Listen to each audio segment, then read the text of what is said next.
नमस्कार मंडळी, भक्तिगंध चॅनलमध्ये सर्वांचं स्वागत आहे। मागील व्हिडिओमध्ये आपण सातारा येथील पाटेश्वर मंदिराचे दर्शन केले होते आणि आता आपण पाटेश्वरमधील खूप साऱ्या पिंडीचे दर्शन करणार आहोत, म्हणजे हजारो पिंडीचे दर्शन करणार आहोत। या परिसरात गुहा, लहान मंदिरे आणि दगडी चौथरे आहेत।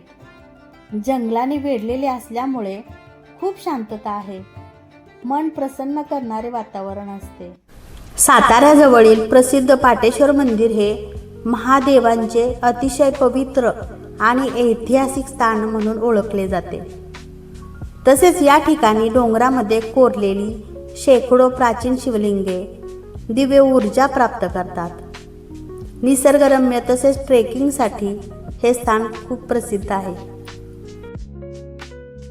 मठाच्या डाव्या बाजूस अर्धा किलोमीटर अंतरावर खूप सारी शिवलिंग आहे, त्यातील हे शिवलिंग बघा। हे शिवलिंग गुहेत आहे आणि पावसाळ्यामध्ये शिवलिंग हे पाण्याने पूर्ण वेढलेले असते। प्रत्येक गुहेत, चौथरेमध्ये तुम्हाला अशा प्रकारची भरपूर शिवलिंग बघायला भेटतील।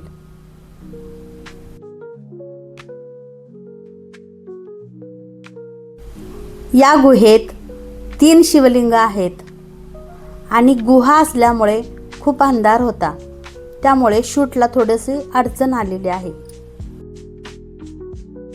या ठिकाणी ऋषीमुनी जप तप करायला बसत होते। अशा भरपूर गुहा होत्या आणि प्रत्येक गुहेमध्ये शिवलिंगांचे वेगवेगळे प्रकार बघायला भेटत होते। शिवलिंगाबरोबर कोरीव काम केलेले भरपूर देवदेवतांचे शिल्प पण होते। ही मूर्ती जरी तुम्हाला गणपतीची दिसत असेल तरी शिवलिंगावर कोरलेल्या गणपतीची मूर्ती आहे। पाठीमागील भाग शिवलिंगाचा आहे। गणपतीची सोंड स्पष्टपणे दिसते। 4 हात आणि 3 पाय असलेली ही मूर्ती आहे। हातात शस्त्र आणि आशीर्वाद मुद्रा असलेली ही स्पष्ट मूर्ती आहे। गणेशाच्या पोटाजवळ छोटंसं शिवलिंग पण आहे। गणेश आणि शंकर यांचे एकत्रित रूप आपल्याला बघायला मिळत आहे। जुनी दगडी मूर्ती असल्यामुळे थोडं झिजलेली मूर्ती आहे आणि गणपती बरोबर नंदीचंही इथे आपल्याला दर्शन होत आहे, त्यामुळे या मूर्तीला अग्निवृष मूर्ती असे म्हणतात।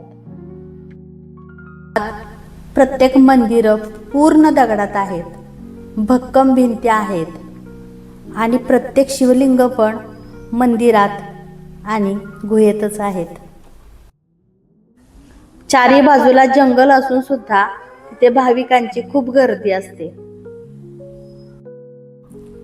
हे मंदिर आहे आणि या मंदिरात पण मंदिर आहेत आणि प्रत्येक मंदिरात खूप सारी शिवलिंग आहेत।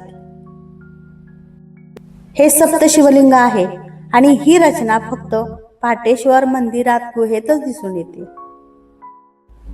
हे तुम्ही बघत आहात हे पण शिवलिंग आहे आणि ह्या शिवलिंगाच्या मध्ये खूप सारी असंख्य शिवलिंग आहेत आणि याला अयोनी शिवलिंग म्हणतात। ह्या शिवलिंगाच्या पण मध्ये खूप सारी शिवलिंग आहे आणि याला सयोनी शिवलिंग म्हणतात। बघा, अशा प्रकारची भरपूर शिवलिंग तिथे होती। काय मग अशी शिवलिंगे तुम्ही कधी बघितली आहेत का? मला कमेंट मध्ये सांगायला विसरू नका। आणि हो, हे जे दिसत आहे शिवलिंग, त्याच्यावर 15 शिवलिंग आहेत। वेगवेगळ्या शिवलिंगाप्रमाणे इथे तुम्हाला नागनाथांचे पण वेगवेगळे शिल्प बघायला भेटतील आणि वेगवेगळ्या प्रकारचे नंदी पण तुम्हाला बघायला मिळतील। याप्रमाणे अजून भरपूर तिथे शिवलिंगे होती, पण प्रत्येक ठिकाणी मला शूट करणं शक्य झालं नाही, कारण महाशिवरात्र होती आणि प्रत्येक गुहेमध्ये काही गुहांमध्ये खूप अंधार असल्या कारणाने मला तिथे शूट घेता आले नाही। हा व्हिडिओ तुम्हाला कसा वाटला मला कमेंट मध्ये सांगायला विसरू नका आणि हो, भक्ती चॅनेलला तर तुम्ही सबस्क्राईब केलं नसेल तर सबस्क्राईब करा आणि लाईक करा, कारण तुमचा एक लाईक पण माझ्यासाठी खूप महत्त्वाचा आहे.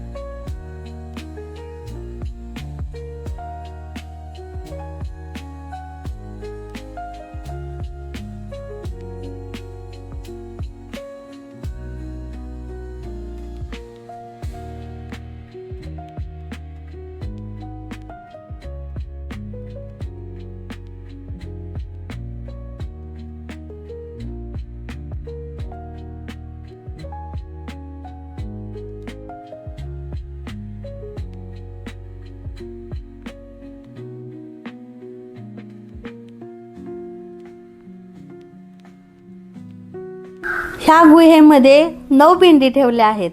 तुम्ही बघाल सगळ्या वेगवेगळ्या प्रकारच्या पिंडी आहेत.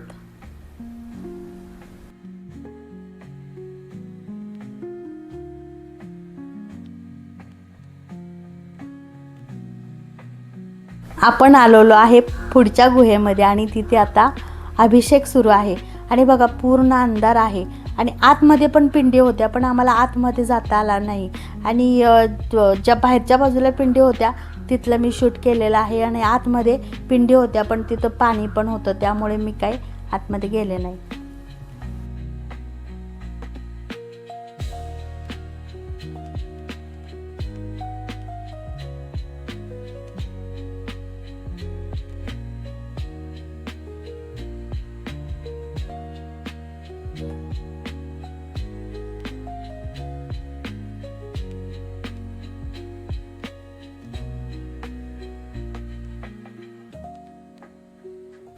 हे जे दिसत आहे ते द्विमुख पिंड आहे आणि म्हणतात इथे पार्वती आणि शंकर हे एकत्रितपणे ह्यांचं पिंड आहे. आणि हे जे दिसत आहे हे 4 मुखी पिंड आहे. या ठिकाणी एका पिंडीला उपपिंडी भरपूर आहेत.